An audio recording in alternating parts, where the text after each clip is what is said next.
Hey everyone, welcome back to the Scaling Podcast. I'm your host, Aaron Harper. Today's guest is Scott Abbott, serial entrepreneur and franchise legend who's started more than 20 companies over the last years. Scott's first business was selling fishing tackle with his dad when he was 15 years old. Since then, he's built and sold companies in a ton of industries and learned a lot of lessons along the way. We talk about building confidence through action, pushing through fear, and how to teach the next generation what entrepreneurship really looks like. So my journey in entrepreneurship started when I realized that I really just don't do well with people telling me what to do. And I think I've gotten a lot better at that. I think that frankly was a character fault, to be honest, or just thinking you know too much, which is actually quite funny because that actually would make the argument that the reason I'm an entrepreneur is I suffered from irrational exuberance, irrational confidence, believing I could do things that frankly I should not believe I could do. Scott's story is a masterclass in taking initiative early and figuring things out along the way before you have all the answers. You're really going to enjoy this episode, so let's get into it. All right, Scott, welcome to the show. Thanks, Aaron. Good to be here. How's your new board? My new what? Your new snowboard. I love it. I love it. Thank you for inspiring me to get one. I was like, I snowboard like, I don't know, 10, 15 days a year. And every time I rent a board, not every time, but like it's questionable as to whether or not, and like I was going out with you and your wife and like, I like felt like this, it just came on. I'm like, what the heck? So I didn't have any reliability. And I'm like, oh my gosh, this is crazy. I just went out and bought a whole new setup. It's like butter, man. It's great. Yeah, that's awesome. I love hearing that. That's fun. It's really good. So yeah. So, welcome to the show. I'm excited. I came on your live stream probably like, I don't know, I was like 6 months into launching Rolling Suds. That was a lot of fun. Really cool. So thanks for having me on. So it's cool to have you on full circle. It is. Yeah, it is awesome.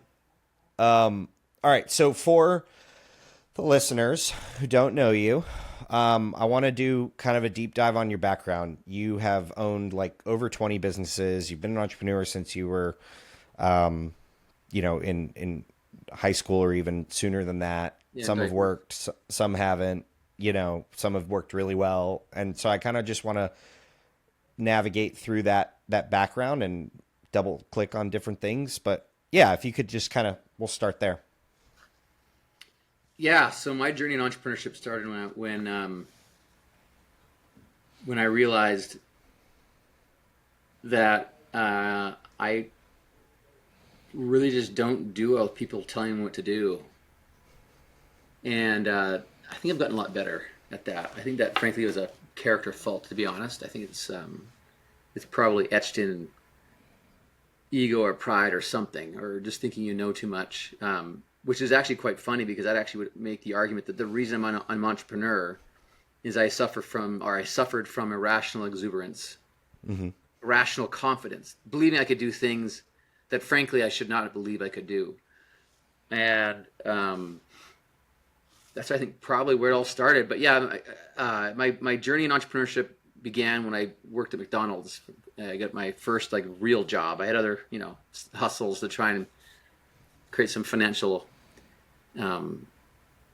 benefits for myself personally as a young kid. But 15, working at McDonald's. My father was an entrepreneur.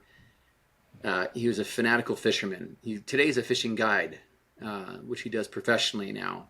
But back then it was just his like passion. And I probably fished like on the water in the outdoors between 2.5 and 3 months of every year. I'd be on the water in a boat someplace fishing with my dad or my siblings. And so our whole family's pretty into the outdoors. And my dad just said, hey, you know what, we're spending all this money on, various fishing tackle. Why don't we start importing this stuff from the United States and sell it to different retailers? And yeah, that's where it's like started. And, at 15 and a half, I'll never forget the day where, I was kind of awkward. I think I don't know if everyone is. I think a lot of kids are. Actually, I'm coaching soccer to a bunch of 15-year-olds right now. 9 out of 10 of them are pretty awkward, don't know how to talk to people. They're trying to figure themselves out. And I was no different.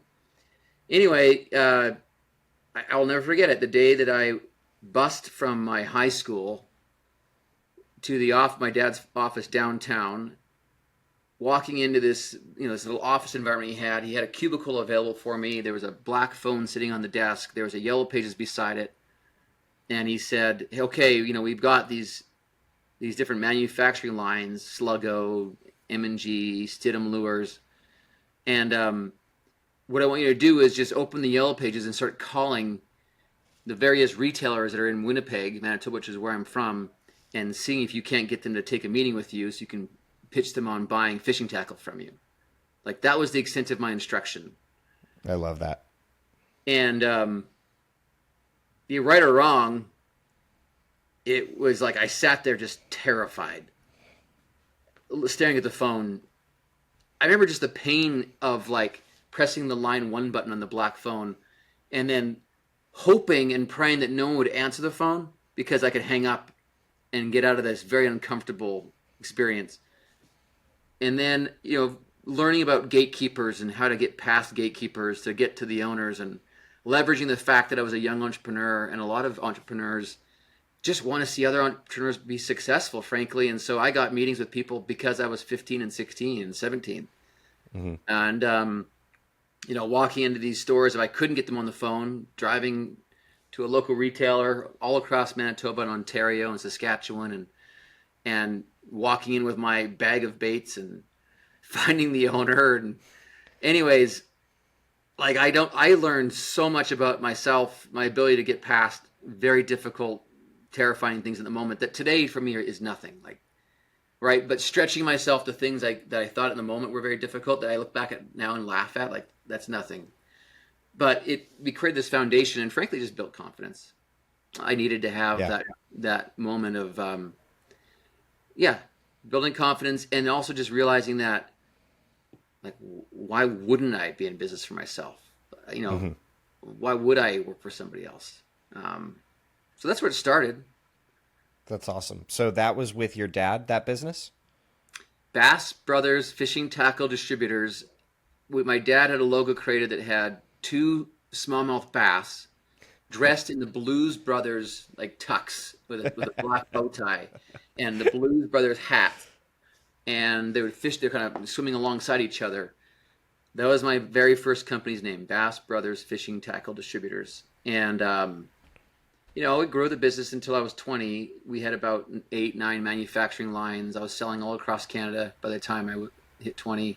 We had customers in Nova Scotia, and we had customers in Vancouver, British Columbia, and it was a small, frankly, meaningless company. I made money, but the training ground it provided to me, I think, was really important.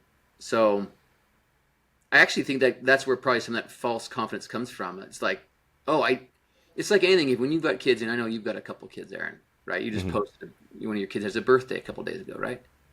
And your wife did a big party for her. You still there, Aaron? You cut out. What'd you say? One of your kids had, and then you cut out. I said one of your kids just had a birthday party, right? Yes. Yeah, my son just turned 4 last week. Yeah. I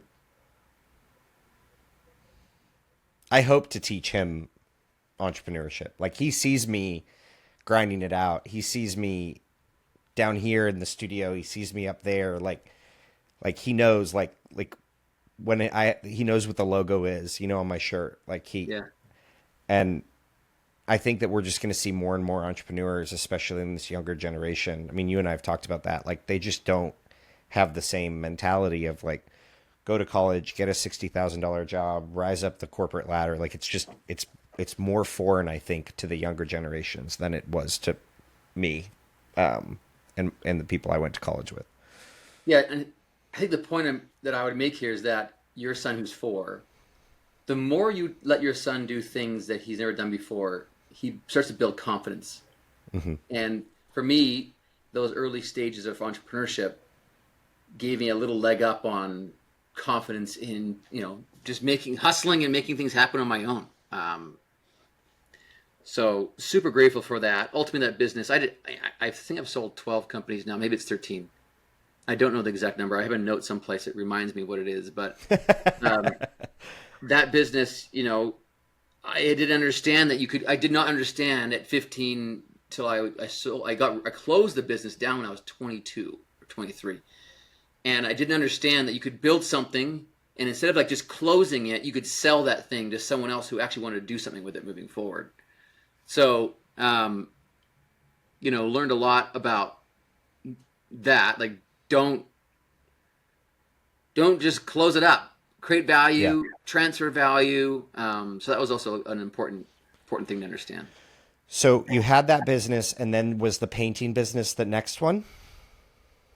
No. So I had another business. It was a partnership with my father that ultimately failed, went bankrupt, and it was the first time I got a real job, was to try and recoup from that investment I'd made with my dad into this business, both time and money.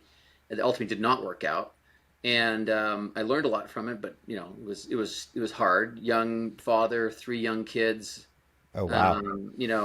Going to school full time, doing a degree in marketing and finance, running a little real estate business as well, buying homes, renovating them, selling them, and so while I was doing all of that, this business failed. Being faced with trying to how to put food on the table for your family when that didn't work out, and took a job at an accounting firm called BDO Dunwoody. This is when I was like 28 and Okay. 27, 28, maybe no, 28, 29. Anyway, I realized within like a few days that I, first of all, hated wearing suits. Like, could not stand driving to the office and wearing a suit. I don't think there's anything more appalling to me than that. So that was like a good revelation. I will not be in a suit the rest of my life. Second, I hated commuting. I was wasting an hour every day to drive downtown to work in an office. So I wanted to make sure that reduce the commute time. I want high quality of life. I'm a family man. I've got 5 kids. I want to make sure if I've got time, it's not wasted driving back and forth to work. And and then while in that mode, like 6 months into that job, one of my best friends, Chad Jones, who's my co-founder of 5 Star Painting, and I were at a friend's wedding, and he was complaining about how he had tried expanding this painting company from Edmonton, Alberta to Calgary, Alberta, up in Canada, and Saskatoon, and in Vancouver, and all these expansions were failing. They all were just going out of business. None of them were working. And as we were discussing this at this thing, I recognized that I did not want to keep working at an accounting firm. And I said, look, you know what? I think the way to solve this problem is you need to have these managers, these locations. They have to have skin in the game. The people who run these operations need to have ownership in it. And I knew of this business model called franchising, and I wanted to, do this experiment of franchising this business. So we came up with a name. It's 5 Star Painting. I actually ran it side by side against a company which we called at the time Paintworks. For a whole year, I ran 2 painting companies side by side. Everything was identical except the name and some of the advertising. And we realized we had something because 5 Star Painting had 4-to-1 phone calls on the form of advertising we did there compared to Paintworks, which was really just a knockoff of CertaPro, our main competitor, frankly. Right. And so that experience helped me realize that, if you do marketing right, you can make the phone ring way more than if you do it wrong or just normal. Like if you're different, if you can find a way of being different and the market wants to reward that different, you can really build something special. And so it was during that A/B test that I had my first franchisee find us and call us up and ask us if we were franchised. I had just finished all the legal documents. Alan Turner, 6'4", black belt in Kung Fu. We're still good friends. And That's he awesome. bought that franchise in Winnipeg, Manitoba, Canada. And in that month of August 2005, I moved down to Utah to do my MBA while launching 5 Star Painting in the U.S. and franchising it in the U.S. And it was like that whole experience. I think helps me remember that how I think about any business is to get down to the very minute details of what is the definition of success in that business, what can create success, and look at every single piece of the experience. So for me, it was calling up 1,000 painters and asking them for a free estimate and finding out what that felt like as a consumer and how often I could get a hold of somebody. And 2 out of 10 times the phone was answered, 8 out of 10 times it wasn't. So only 200 painters answered 1,000 phone calls. So, but that was key. That was revelatory. So for me, Right. it was, okay, if I just create a call center and make sure the phone's answered 24/7, 365, I win. I win the game. So that's Pronexus, a company we have today that does that for brands. It does it for my brands as well. Yep. I learned about, we started at 5-Star Painting telling the market upfront price. We would tell you for $99 a room, I could paint your room in your home. For $165, I could change the color. And for $299, I could do a whole room makeover. And that was like this little good, better, best offering on the front of all of our ads and all of our advertising. And consumers didn't see that anywhere else. And so they called us like crazy. And all of our advertising worked really, really well. So the combination of this new marketing tactic with the call center being perfect and measuring everything along the way. I was talking to some franchisees recently about this. We lived in an environment in a golden age of the world leaving Yellow Pages, going to the internet, being an early adopter of internet marketing, and franchisees having problems spending enough money on marketing to meet their agreement because the dollars they'd spend resulted in so many jobs that they wouldn't get beyond 6% of their revenue in marketing spend, but their contract said 8%. So they'd spend more money, but they keep getting more business, and so they could never reach the agreed upon minimum marketing spend, right? That's a great problem to have. Oh, it's so different today, right? I know. Yeah, I know it that was is. blue ocean, today's red ocean, right? It's like, it's so different. But, and just realizing that, understand that, realizing that, and then, you in your whole podcast is how do you, what scaling up and how do you scale organization? And it comes from this, and someone else taught me this, so I'm not going to take credit for it, but it comes from this mantra of feed what works and starve what doesn't. Like whenever you find a victory or a moment that works really, really well, how fast can you feed that? And every time you see something that's not working, how fast can you starve it? Get the things that don't work out fast.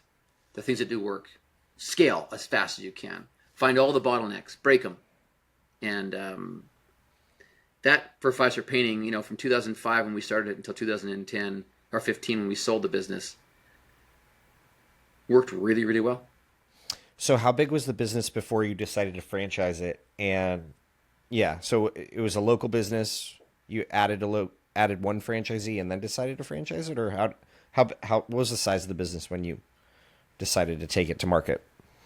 So when we began franchising it, we had a location in Edmonton, Alberta, and Winnipeg, Manitoba. It was the Twin Towers of Sauron. So we had Chad, my co-founder, in Edmonton. I lived in Winnipeg. We ran those two businesses side by side in those different markets.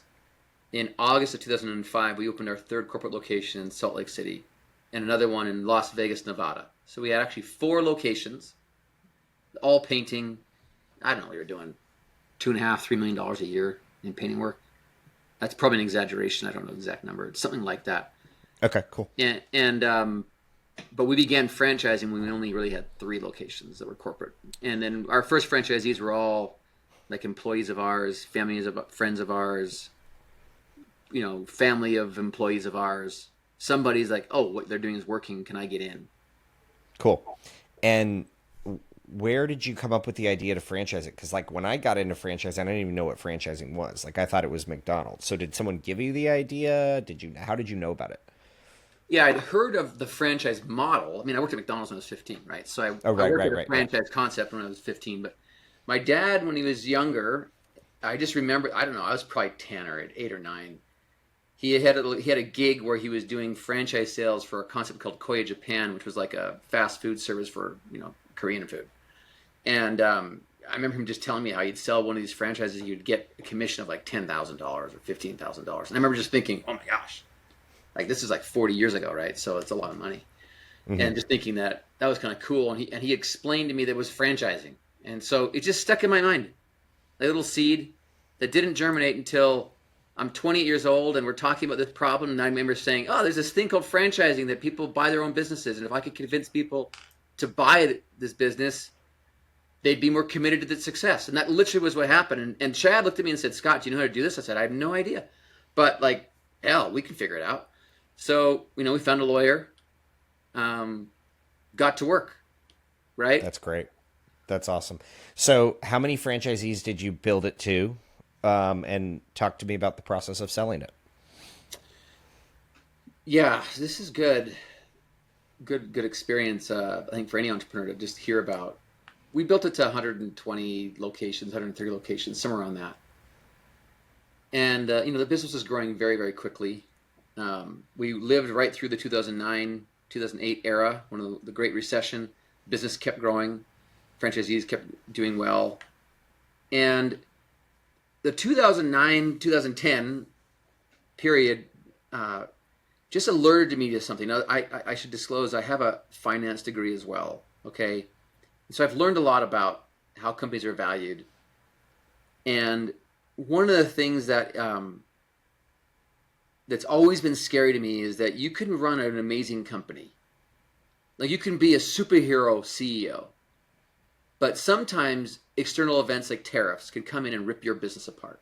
And you could not have foreseen that Donald Trump decided to tack on 155% tariff on all things in China.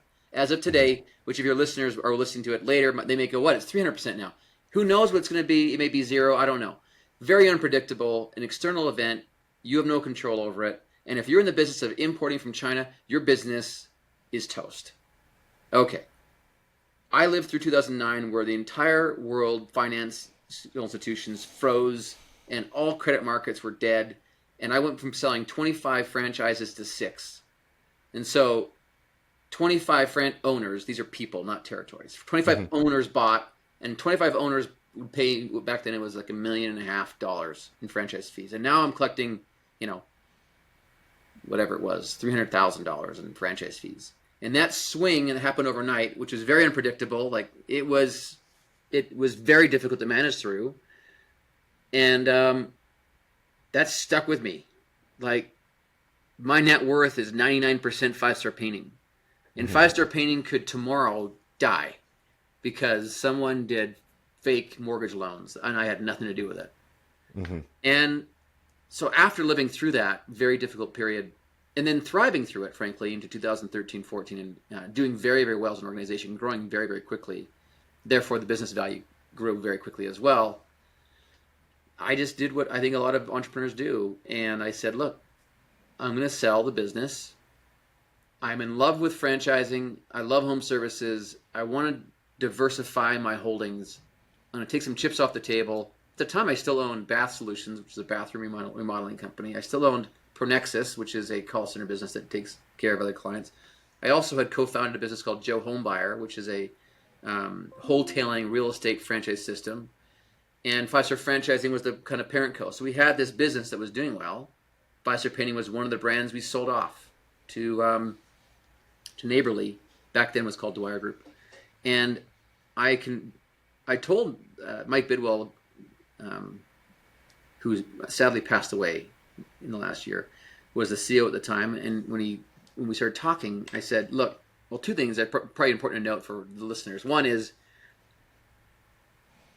before I entered talks with Mike around selling the company, I had another offer on the table to bring in a venture partner that would let me do a secondary. So they would invest, and some of that capital would go into the business to grow it, but the majority of the capital would be paid to me and my co-founder. So we would cash out a little bit, but we'd keep running it. And I had that competing offer with the offer from Mike Bidwell at Neighborly.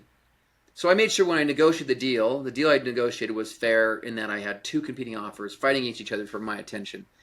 And what I liked about the deal with Neighborly is that Mike let us, for the very first time in any purchase they'd made, roll into Neighborly. And so I literally said, like, I want to roll as much as possible. Because it's not that I don't believe in 5-Star Painting or franchising. I just don't want it to be 100% my net worth. And if Five Star Painting is now a part of Neighborly, and I now own a sizable chunk, frankly, of Neighborly, that business grows and I grow with it. So that happened, and they sold from the day I sold my business in 2015 to 2021 when they sold the second time. It was 10 times larger 6 years later. Wow. So that's insane. it is insane. That's nuts. I didn't know that piece. Yeah, it was great. That taught me a few things. I mean, you talk about scale. From when we sold to Neighborly until when they sold, we're talking about, and they're up $3.5–4 billion a year in system-wide sales. Right, wow. 20, and I think they're like 32 brands now. Amazing company, great company. And so we got exited in 2021 when they sold to KKR.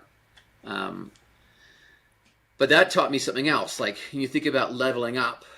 Mm-hmm. So, building a home service brand to the size we built it was, I think, test 1 or 2 or 3, if you want, in my lifetime as an entrepreneur. But then can I now do that over and over again, which I could now do through my experience with Joe Homebuyer, Pronexus, and Bass Solutions. So now can we actually become a Neighborly? Like, I've loved the idea so much. It works so well for me. Why wouldn't I create my own platform? And it really just came down to capital. So in 2021, my co-founder and I, Chad, knew we could buy a few companies on our own. We had the capital to do that, but we wanted to go really big, like be the best in the world big. Yeah. And that's a tall order. So we got to work finding a partner, which we did, private equity partner, Princeton Equity Group in 2021. We did our deal, and we got to work acquiring businesses. And now, when you think about leveling up, my experience had been leading an organization from 0 to 120 and selling it. Mm-hmm. Now I'm in the business then I getting into the business of coaching and helping the brands I own do the same thing. And now I'm in the business of acquiring businesses and helping them come in and then coaching them up through my team. But it's actually not me any longer. It's actually my executive team is doing all of that. Most of my time is spent finding the right partners, finding the right talent, and really helping and support team members in execution versus, running the brands. So now I'm leading a platform. I'm not leading a brand. Very different. The way the analogy I like to use here is, you'll appreciate this, Aaron, because you're a young father with 2 kids, 4 and 2, right? 4 and 2, and then another on the way. So almost 3. Two and a half. 2.5. We'll be so proud of you. Someone's got to make sure this world gets repopulated. So when you are a CEO, you're dad. So when you're a CEO of Rolling Suds, you're dad. You know what dad does? Dad does everything. Dad brings in the money. Dad feeds the family. Mm-hmm. He protects them from all the different threats that exist out there. And you are like in it. You are operating it. You're in the business. When you go to this next level where you're the CEO of a platform, I become grandpa. Okay. I just tell stories. So when the kids come over to play, I remind the kids of culture, the stories that have been developed in the years of developing Five Star that help reinforce that culture. And I tell the same stories over and over and over again, ad nauseum, to the point where it's like, Grandpa, I've heard that story 15 times. You're gonna hear it one more time. So it's a lot more storytelling. It's a lot more culture building. It's a lot more coaching the people that are in the organization, and making sure that while I've been down at 0 foot 1, 2, and 3, I need to be at elevation 20,000, and I have to be able to be comfortable with all those elevations because I've lived them all. And it's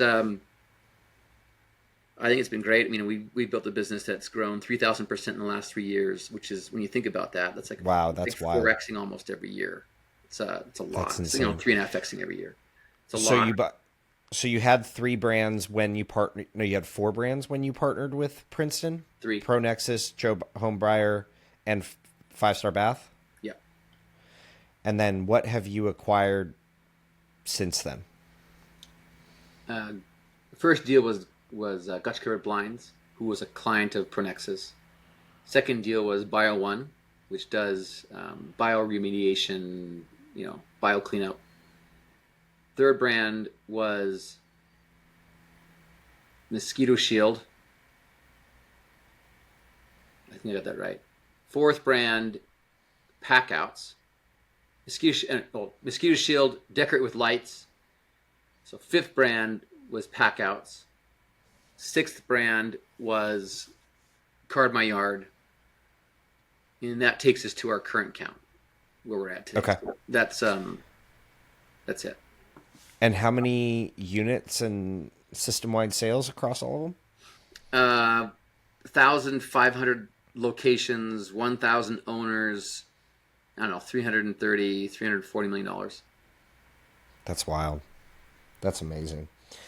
What have been some of the biggest challenges in integrating brands? You know, every brand has a different culture, right? So like, what have been some of the biggest challenges that you've faced?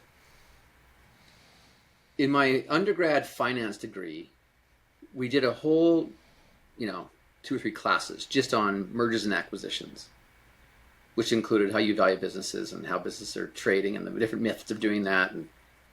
And it also included the failure rate of mergers and acquisitions.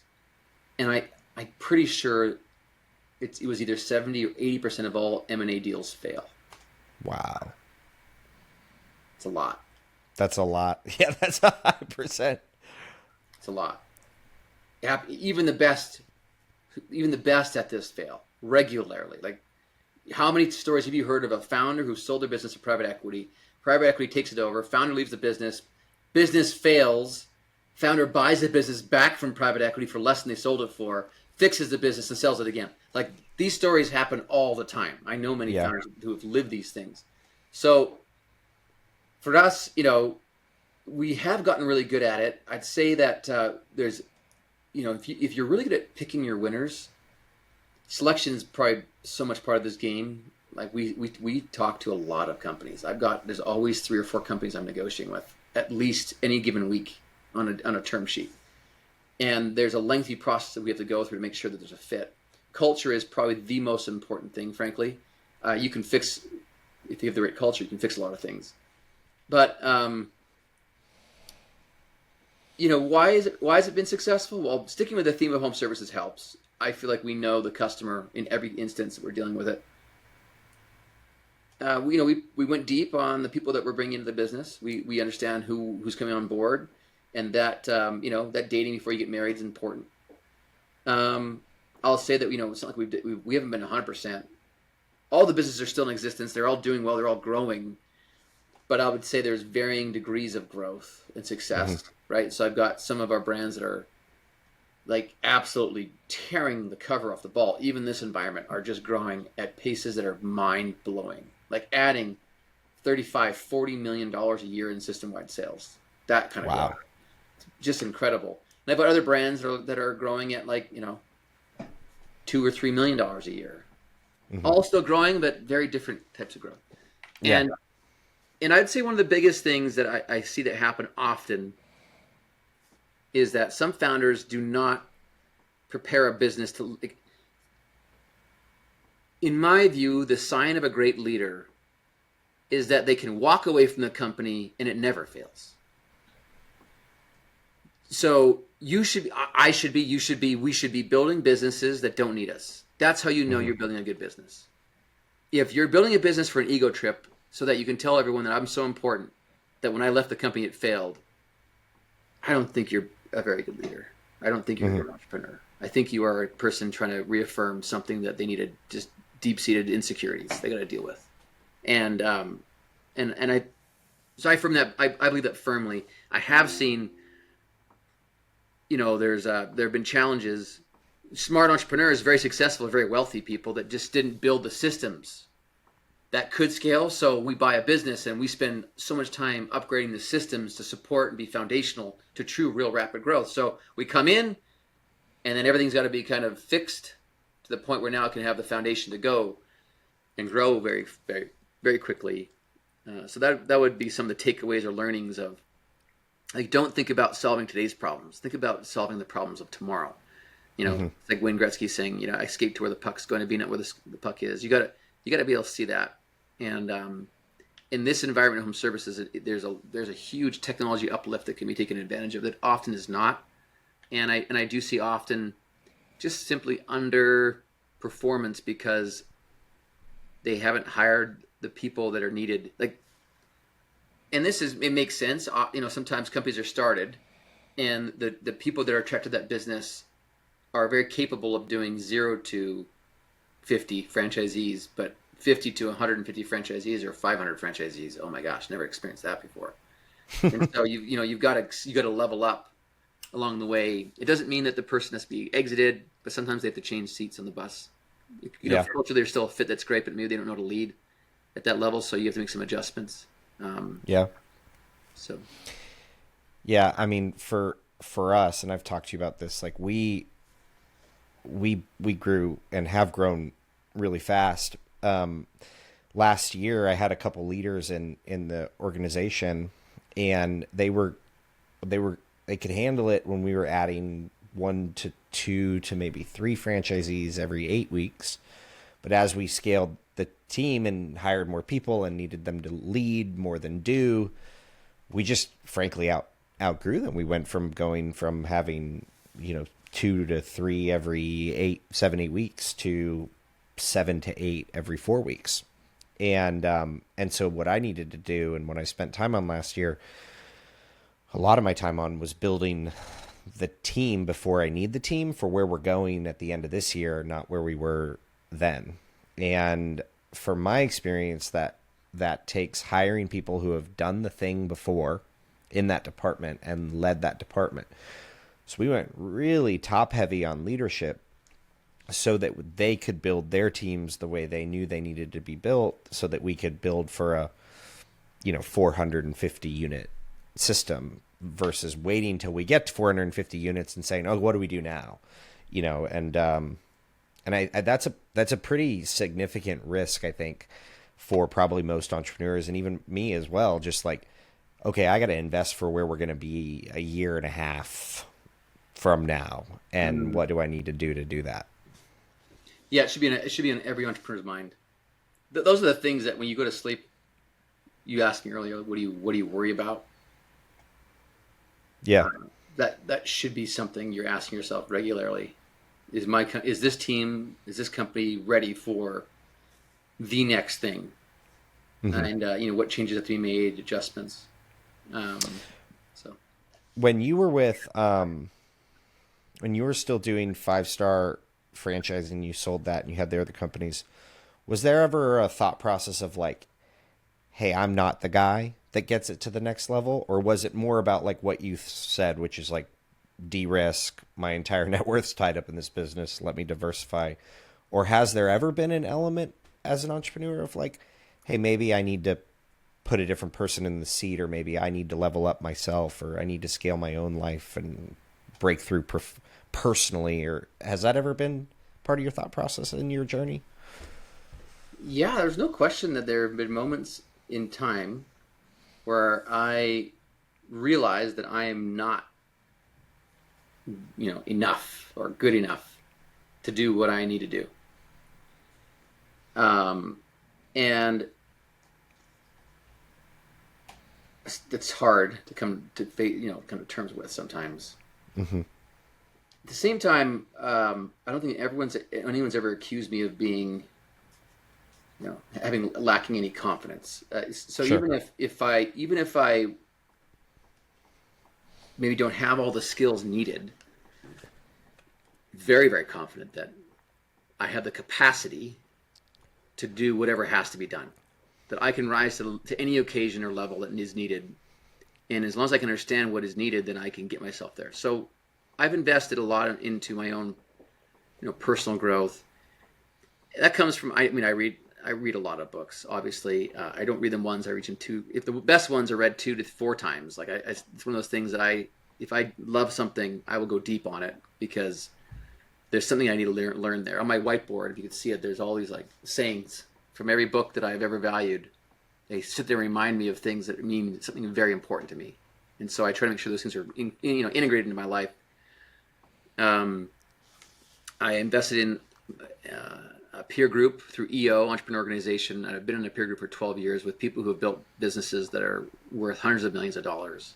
And witnessing from very close relationships, them building something to that level, and then seeing them being steps away in front of me in some cases, and then having, how do I level myself up to be at that place at some point? So, I'm 50 years old now. I turned 50 in November of last year, and I've been in the game of entrepreneurship for almost 40 years.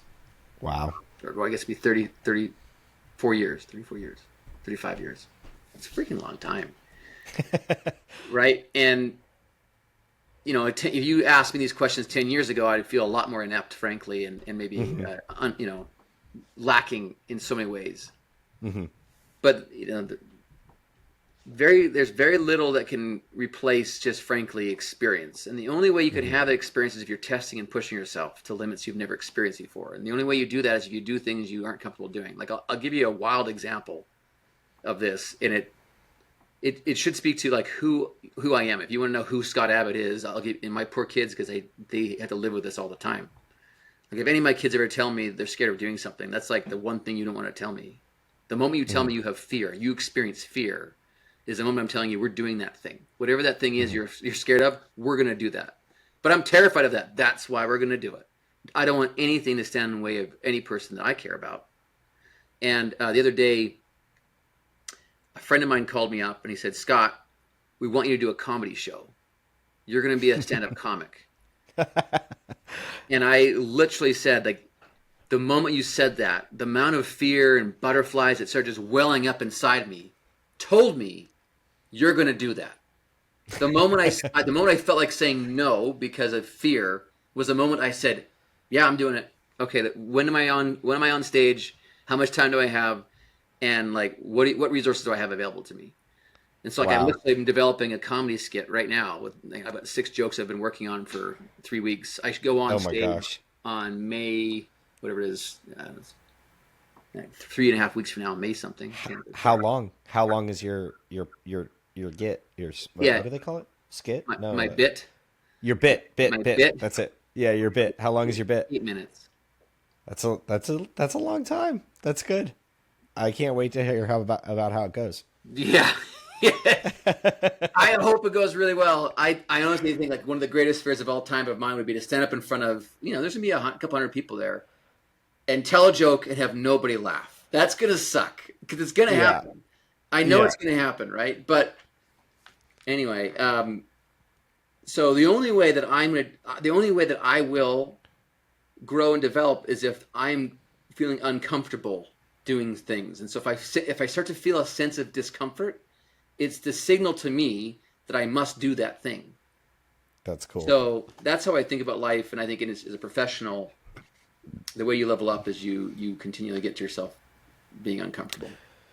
So one thing I've always respected about you as we've grown in our friendship over the years is how you have optimized your life to be able to do the hobbies that you like and be able to travel and be able to spend the summers in Canada and really like scale your life as you've built your businesses. Can you talk a little bit about that and kind of what's important to you and how you make sure you keep it important to you? Yeah, and I'll have to credit some of this to my dad. I mean, I mentioned to you I was on the fishing for like 2.5 to 3 months a year every year, right? So that has come from my father. Always put a big emphasis on experiences and connection and family. And so there's no question. If you were to ask me, Scott, what's the most important thing to you? I've got 5 kids. I've been married for 26 years, 27 this summer. This is the most important thing to me. There's nothing more important than that. I absolutely love what I do. It is, for me, one of the greatest gifts is that I get to do things every day that involve helping people be entrepreneurs. Like, I really, really enjoy what I do. And so for me, it's been about, as busy as I get, how do I manage to integrate these things? So as examples, and I think you've met some of my kids now, Aaron, because they've come to some of these different conferences I may speak at or I'm just attending. And so I try and make sure that I bring one of my kids on whenever I travel because they're really important to me. And it's also important to me that they learn something. And so every quarter, one of my kids goes somewhere with me doing something. I enjoy things like spearfishing, and so luckily one of my 5 kids loves free diving, as do I, and loves killing fish underwater. Which I think I showed you the little shark attack that happened in one of these instances. Yeah, you showed me. Yeah, didn't there's no the shark did not make contact with my son, but it was pretty close. Anyway, very proud of him because he came out of that fearless and said, no, we're gonna keep going. So I love that kind of thing. So I try and make sure I'm intentional about creating moments that have memories and connection that are deep, because that's I'm a firm believer in. And so you also know that I have a summer home up in Canada. I am Canadian. I grew up there. I have a family of 6 siblings. My parents, they all live at this lake in the summertime.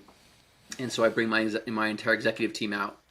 And not just my entire executive team, I also bring out Pronexus's executive team comes out and does a retreat there, and I host them all, and I take care of them all for 4 or 5 days, and we do planning, we do things that are important, we have fun together, and I try and share this special place that I've built up in Canada with these people who are very important to me in the office, that in my work environment. And once again, I'm finding ways to integrate what I think is very valuable. My kids, when Pronexus comes, they actually vacation with my family. So we'll be at the cabin, and then we'll have 9 employees come from Pronexus, and they'll vacation in my cabin with my family, and they'll go surfing with my kids. They'll be mountain biking with my kids. We'll be fishing with my kids and them, and there's these beautiful moments that are happening because I have a lot of respect for these people, and my kids are learning from that, and I'm hoping that my kids are picking up a little bit about how much I value people. And the people I work with, how important it is to me, because I want my kids to know that if they are ever in a position of authority or responsibility, that they need to care very deeply about the people that they work with. And so for me, that's one of the ways I do that. I don't know if you want to call it scaling or I just call it integration. It's how do I find just ways growing your life to integrate the things I value the most with some of my responsibilities as a leader at 5-star. So, and I try, I'll give you an example. My wife and I are going on a retreat to Croatia in about a month and a half. With EO? No, just... actually, you're right. It is actually part of my forum, a mastermind group. So there's 9 of us with spouses. But I've got 4 days on the end of that trip where it's just my wife and I. And I've been saying that, I'm 50... She's 47, 48 now. And I want to make sure that we plan the next 10 years together, that we get very intentional about what's going to happen in the next 10 years. And so we're carving out those 4 days to plan the next decade of our lives together, what that means, what's changed, and take my relationship with my wife as seriousness as I take my business. I mean, if I'm going to think about a 10-year plan with my company or a 3-year plan or 1-year plan, why am I not doing the same thing with my family? As an example of that, I'll share this other last story with you on this topic because I think it's important. There's a values code at 5-star franchise. I think you know that. We call it 5-star drive. There's a mission to this organization. I put a lot of invested energy and time into making sure that was something that was defined and agreed upon by everyone in this organization, and everyone knows it. And I'm very proud of my team in embracing this and creating something that I view as being very special. How many people have done that with their families? But I would make the statement or the observation, I think families are more important than our business, but yet I don't know very many people that have done this with their families. And so when I sold 5-Star Painting in 2015, I flew my entire family out. We lived in Europe for 3 months. And the purpose of that trip was I wanted to come to grips with our family mission statement. Our family values, what's important to us, and all of our kids signed this document. It's in my home. It's on the wall. I love that. It's something we talk about frequently. It's something that I think has worked. To be honest, if you were to go to my kids and ask them to talk about it and talk about what's important to our family, I think they would go, "Oh yeah, the values that we have on the wall are the ones we live." And I think that is something that it's like. If you want to scale organization, you have to have these things stated. Well, you want to scale your family? Do you want to level your family up? Do you want your kids to be the kind of people that can build those kinds of businesses or contribute to a business they're part of in that same way? I think you got to make that same kind of investment with your family. So it's so funny you're talking about this. It was advised to me to write a 10-year like kind of plan. There's Simon Sinek, I think, wrote a book called Vivid Vision. And that one's more focused on like, you've got to write a vivid vision for your business and kind of do that. But like, you mean Cameron Herold? Is it Cameron Herold that wrote Vivid Vision? I'm pretty sure, yeah. Okay. That makes sense. Okay. But what I did is I wrote it for 10 years of like everything, like what I want to do with my family, like how many like soccer games, like whatever, like I want them all to have a thing that they love. Like, and I did that after I asked Sarah, like, what are all the things that you want to make sure that we accomplish together? And I took like this big note and I like wrote like, it was like 4,000 words or something like that. Like just, and I go back and I revisit that and it's like, what does my life look like in 2035? And it's not just like the economic, it's like, what do I have with my marriage? What are we doing weekly to prioritize that? Like, which kind of trips are we going on? Like, what are we doing? I like the idea of the values and stuff for the family, that's something I could definitely add on there. But one of the things, that I determined that I was going to do, whether it's once every year and a half or even year, maybe at some point when the kids get older, is go and rent like a house, Airbnb, whatever, in some place that I've never been in and live there with my family for like 5 weeks out of the year every year, if it's possible. And make it a large enough house to where my in-laws can come out and friends can come visit during that time. So there's like other bedrooms or whatever, and just making that like a priority. So it's so cool you did that for 3 months after you sold the business and focused on that. That's inspiring.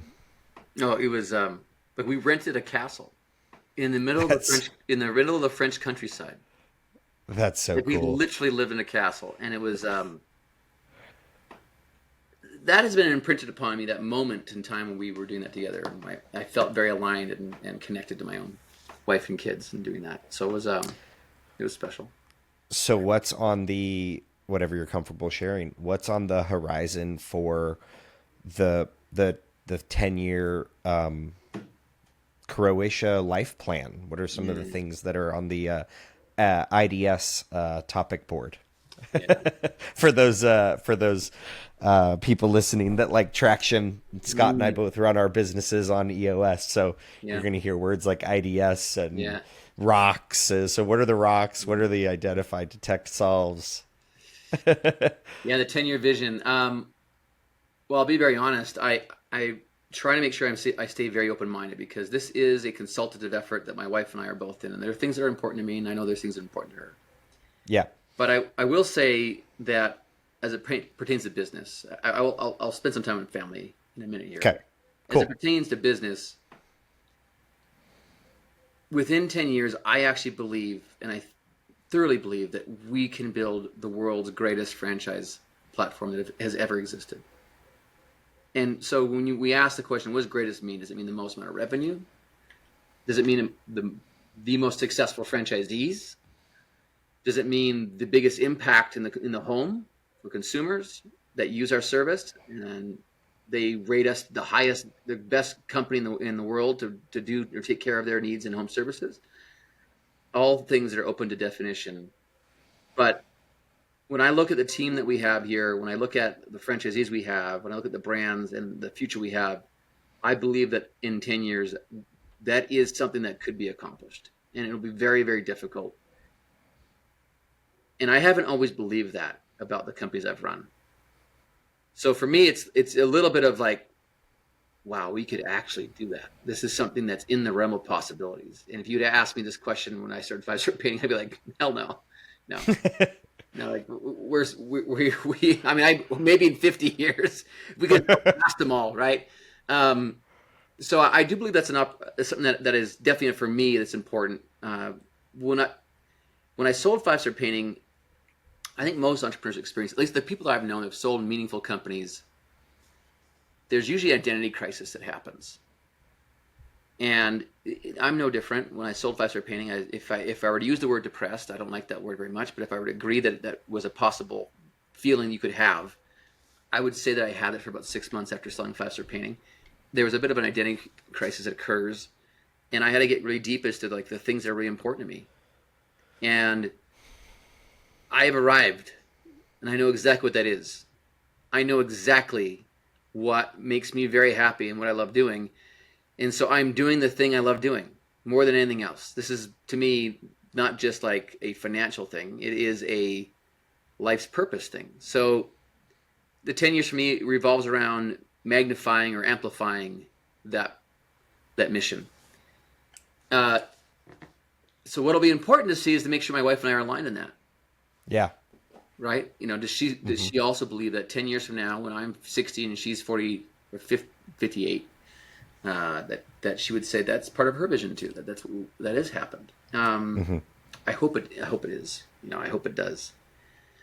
In terms of family, there's other things that I think are important, but we travel a lot. I don't know how many countries I've been to. I think 48 now or 50. I do a lot of travel. I do enjoy that. I love exploring. I am in general a person that loves to learn new things and learn new languages, and so I want to make sure that that's always part of our life.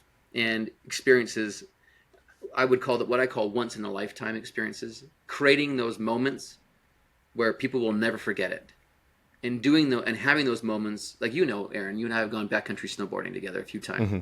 Yeah. I take so much enjoyment in pulling together people that I love, entrepreneurs in many cases. They're builders, they are visionaries, and they come together for a moment, 8 hours in one day, where we experience something that you only do once a year, if you're lucky.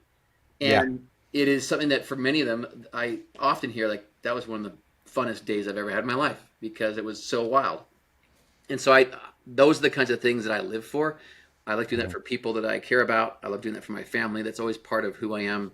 At my summer home, I often invite out a number of different families from my wife and I's just personal connections and relationships. And I love sharing what we've built there with them and their kids. And I take great joy in introducing people to things they've not experienced before and they fall in love with. And so whether that's mountain biking or wake surfing or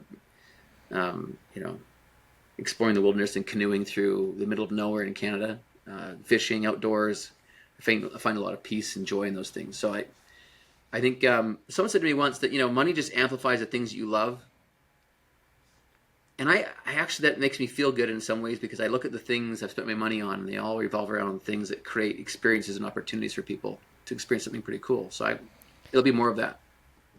I really have enjoyed the times that we've spent together skiing, and I very much appreciate the invites every time. I'm like, woohoo, we get to go again. My wife's like, are you really going to work? I'm like, I promise you I get more work done on the slopes than sitting in my office. Than sitting in my office for 8 hours. I promise. She's like, yeah, right, whatever. Mm-hmm. But I do think alignment's really important on what that is. My wife and I went to, I think I told you, we celebrated our 5-year anniversary and we went to Florence, Italy, in October of last year. And we were there for 8 days. And it was the first time prior to the kids, we traveled.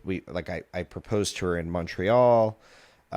We got married in Santorini, in Greece. And we would go skiing together. She was in ski team, growing up for high school and college. So she can bomb down the mountain. I'm like barely keeping up with her. And these were things that like we did before kids. And then you have like a 1-year-old and it's like, well, we're not going to go skiing with the 1-year-old, and so we made it a priority. And we dropped the kids off with the in-laws who are absolute and utter saints. And we just went and we stayed in Florence for a week. We got a 5-star hotel, which I had never stayed in like a 5-star hotel before, so that was kind of cool. And we just enjoyed our time together, and we talked a lot. And we said, what do we want? What do we want to do? And we're gonna try, even with young kids and another one on the way, to make travel and trips a priority. And I'm also, the other thing I'm going to do is my whole family, come hell or high water, is going to be a ski family. Yeah. No matter what, I'm Mm-hmm. gonna take a page out of your book, and I'm taking my daughter and son again to the slopes. Mm. Using slopes in air quotes because it's northern Michigan, but we're going to Yeah. take them to the slopes Yeah. in northern Michigan. Oh, that's great. And my daughter loved it. My son said, "I want to do it when I'm older," which was last December. So he's gonna be older in December, and I'm gonna put Mm-hmm. some skis on him. But Yeah, that's great. yeah, Yeah, it's finding those awesome. things is so important, right? Whatever they are, it's those things you can do as a family and you all love. Well, I was trying to think about it. Like, I don't think there's another thing other than like skiing that's like or snowboarding or whatever, like that's like as like a family thing that you can like that everyone can do and everyone can enjoy together. Like, I just imagine being like, your age and my kids are older and they want to go ski with me because they're on spring break or whatever, and like that'll be so cool. And I don't know how you get that really without or maybe as simply without being a ski family. You know what, Aaron? So You got to get into the wake surfing. I know I do. It I, is I I'll tell you what I love about it. What's nice about skiing, as you just said, the whole family goes. They drive there. You're talking. You enjoy the slopes. You get inside a chairlift. You're talking again. You experience something cool. You're talking again. Boating. You're all in one boat. You're out in the water on a nice day. Someone's out surfing doing tricks. They come in. You're listening to music. You're talking. You're talking. You're experiencing. hmm Fishing's like yeah. that as well. So for me, those are the things that are all of my kids. We all golf. We all ski or snowboard. We all surf, and we all fish together. Some of my kids mountain bike with me. So there's like the Okay. 5 things that that I enjoy with all the kids, and then some of my kids run with me. I'm doing 2 half marathons this summer, and they're with some of my kids in each of them. So that is something that I just try and have the philosophy of I don't ever say no. I shouldn't say that. There's one thing I do say no to, and I probably should be more open-minded to it, is video games. Like if my kids say, "Dad, you want to play Halo?" or whatever these video games are nowadays, um, my answer is like, I'm not interested. I don't want it. Like you Yeah. want to go play some basketball together? How about we go play some soccer? Like give me something active we can do together. Yeah. But I try and if there's something that we can do, and the kids ask to do it, I'm a yes, even if I suck at it. So Yeah. I want to take a little bit of a turn and talk about partnership.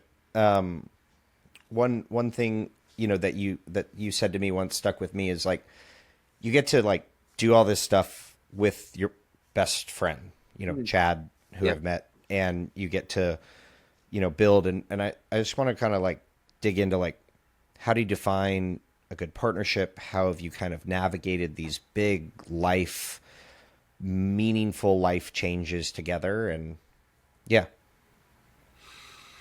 that's a really good question. I'm very grateful for my business partner Chad. Yeah, I know, and he's a close friend, and I've been very lucky. And if you were to ask me, like, how did that happen? Like, I think this, Aaron. I have other businesses I'm involved in Mm-hmm. that I have close friends in that I also would. These are really close friends of mine that are partners, and I have been a minority owner in a lot of businesses, and I enjoy the road traveled with company, and it's part of who I am. I enjoy time with people, so I have the same philosophy in business. So, the question is like, how do you find good partners? That's a really good question. And with Chad, it was I knew when we were best friends when he was 11, and we grew up together. So that's how we became best friends. Just time and association and proximity, similar value systems, that kind of thing, right? And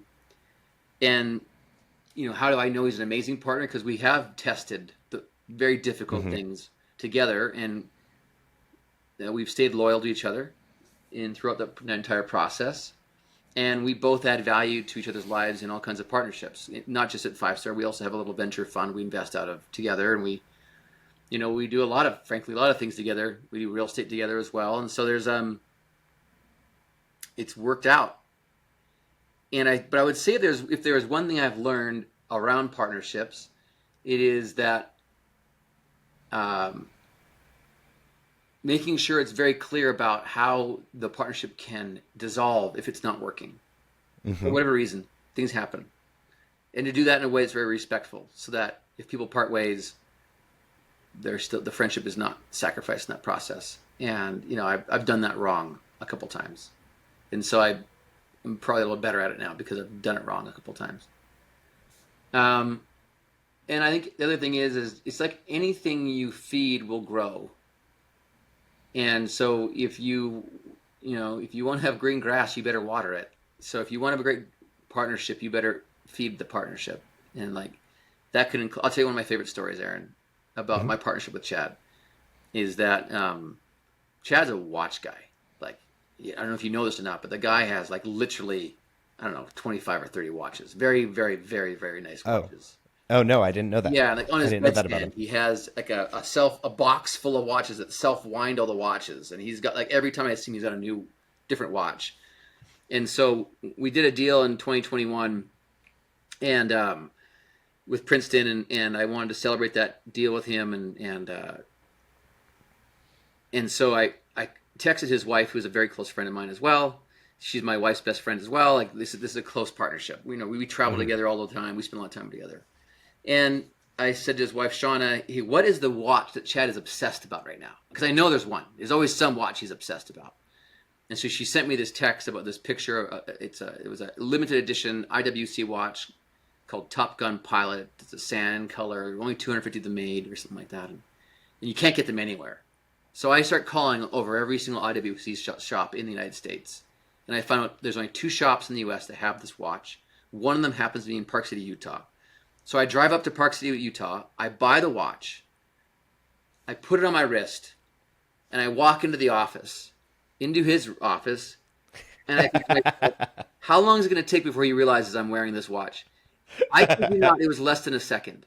I walk in, and I wasn't like trying to make it obvious. Within 1 second, he goes, "Oh, where'd you get that?" And I'm like, "Oh, this thing? Heidi bought it for me as a gift for starting the sale of the company and the deal with Princeton." No way. Like, yeah, hey, you want to try it on? So I took it off my wrist. I gave it to him. He put it on his wrist. He's like, "Dude, this is gorgeous." I'm like, "Oh, it's yours."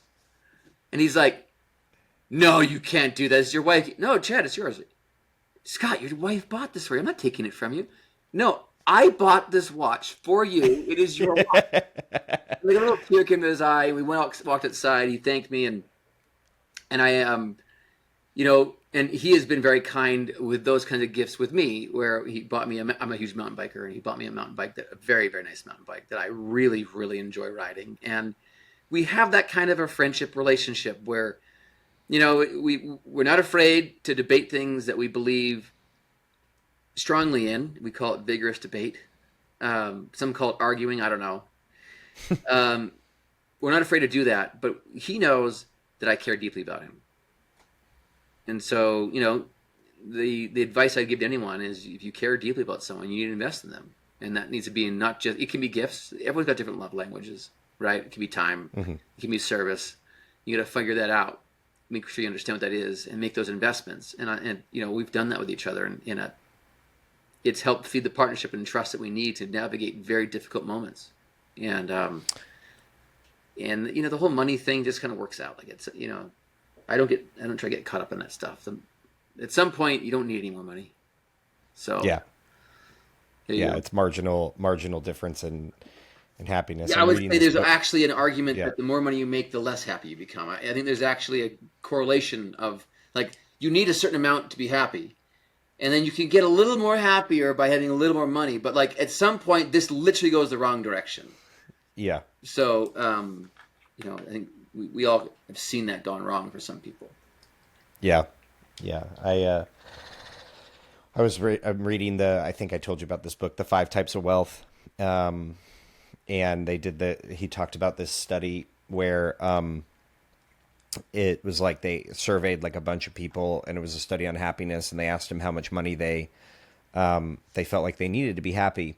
And no matter whether the person had $300,000 or $300 million, like they always, every single time said it was between 2 to 3 times more than they currently have. Like that was the number that they needed. And I was like, oh my gosh, if that's true, then like, how do I just optimize for like the moment right now versus like trying to chase this like magic, number or outcome or whatever to like, oh, I'm going to be good there at that point, Aaron, there's so much wisdom in what you're saying, like wisdom that few people actually grasp ever.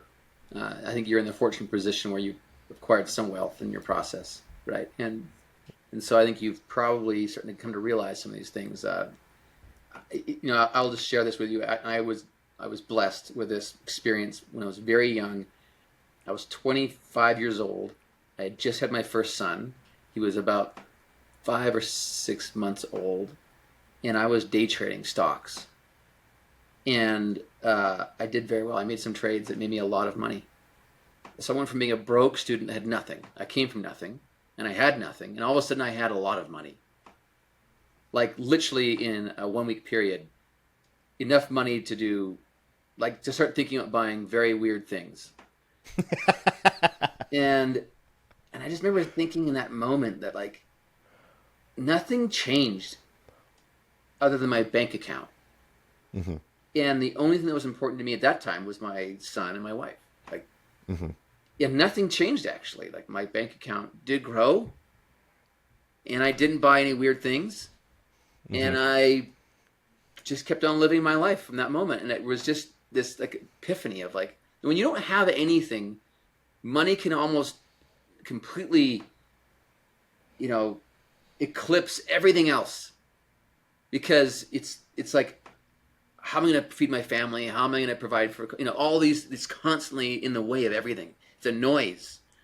And so I was given this gift of like, oh, actually, money isn't everything, and actually isn't that important.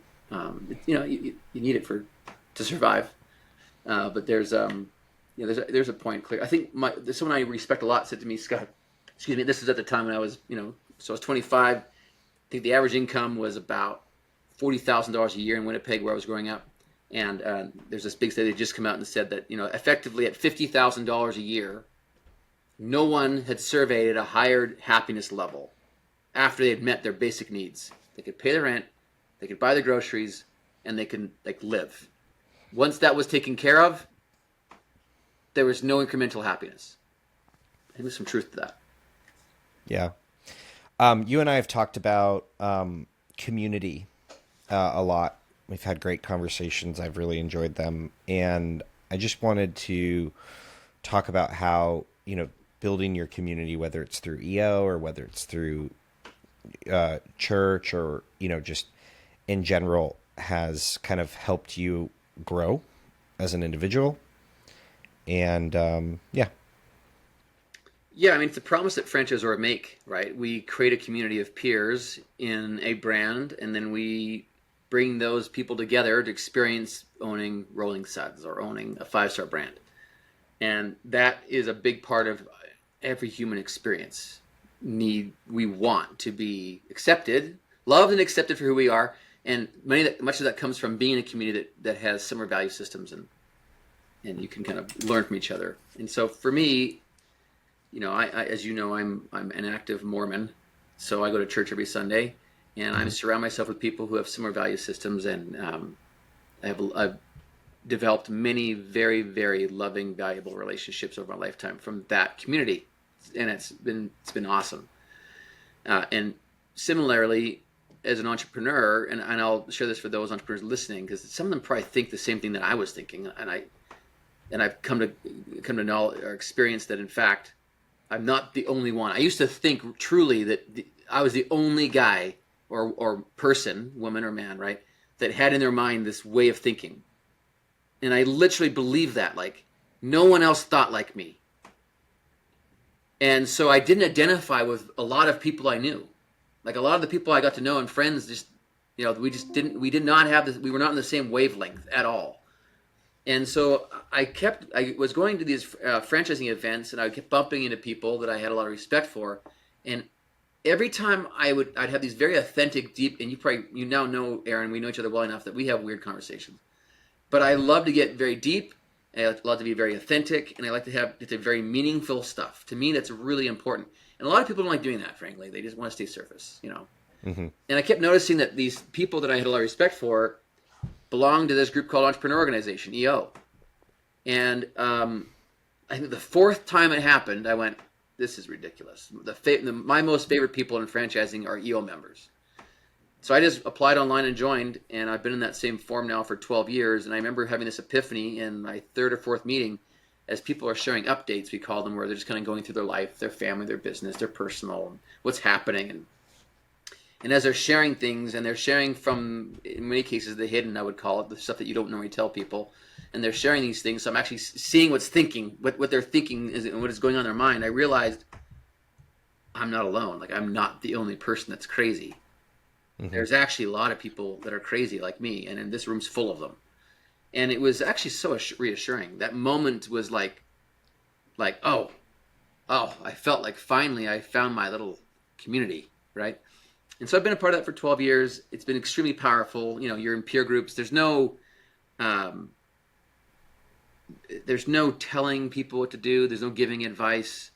It is simply sharing our life's experience, and you get to take from that what you will. And I just had my forum meeting. Today's Thursday, right? I had a forum meeting yesterday.